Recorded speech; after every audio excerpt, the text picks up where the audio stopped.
Bonjour, alors comme vous le voyez, ici j'ai le chapeau de mon grand-père, bon, un très beau chapeau de cérémonie pour ainsi dire, un chapeau qu'on m'avait offert, que je trouve superbe, et évidemment c'est un mot qui mérite de retrouver son étymologie, ça vient du latin, capa, qui était la chape, et puis c'est passé, si vous voulez, en latin familier, et c'est devenu capellus, la petite chape, pour arriver à chapelle, et à partir de 1500, on parle du chapeau et non plus du chapelle. Alors je dis che parce que, en fait, que plus ça en latin se prononce ka, puis ça s'est déformé en cha, et puis finalement en che.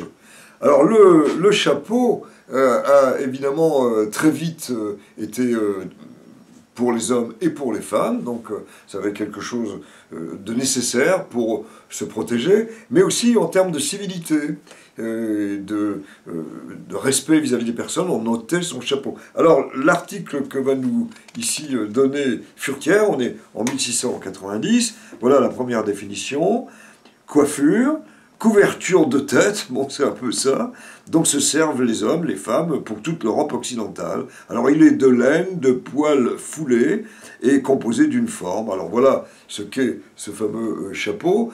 Il a aussi donné lieu évidemment à toutes sortes d'expressions, et dès le départ, on est là à la fin du XVIIe siècle, on dit mettre la main au chapeau, donner un coup de chapeau, ôter le chapeau à quelqu'un pour dire se découvrir et saluer quelqu'un, lui marquer le respect. D'autres expressions qui ont disparu sont encore là présentes donc en 1690, elles datent facilement du XVIe et du début du XVIIe, et on va trouver bien sûr, il y avait plusieurs femmes à cette assemblée, mais il y avait peu de chapeaux. Alors on ne comprend pas très bien ce que ça veut dire.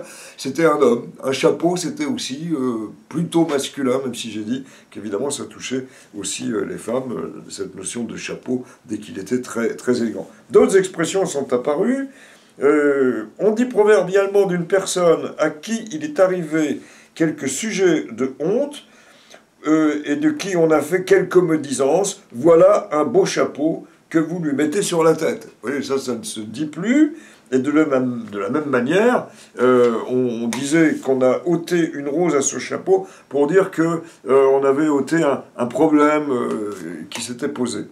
Alors, il y a évidemment aussi la civilité. Alors, il se trouve que le chapeau, c'est pas moi qui ai choisi la couverture vive sur la politesse, mais vous voyez que civilité, c'est le chapeau qui a été choisi. Et ça m'avait permis de montrer à quel point la notion de chapeau était très complexe quand tout le monde en portait, puisque on va dire que, par exemple, un Français ôte son chapeau. Quand il s'agit d'un supérieur, il faut rester le chapeau à la main jusqu'à ce qu'on ait été invité, une fois au moins, à se couvrir. Et puis, un peu plus loin, évidemment, quand on monte les marches d'un escalier, qu'une dame descend, on lui laisse la rampe. Et là, attention, on n'enlève pas son chapeau, mais on baisse légèrement le chapeau, sans regarder la dame, par décence, mais simplement pour marquer son salut. Donc vous voyez, le chapeau est quelque chose qui est vraiment tout un symbole.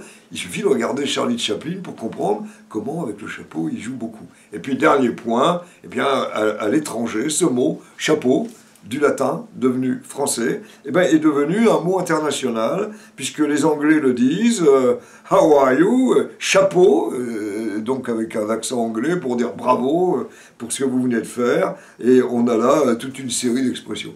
Alors bon, chapeau au chapeau, finalement.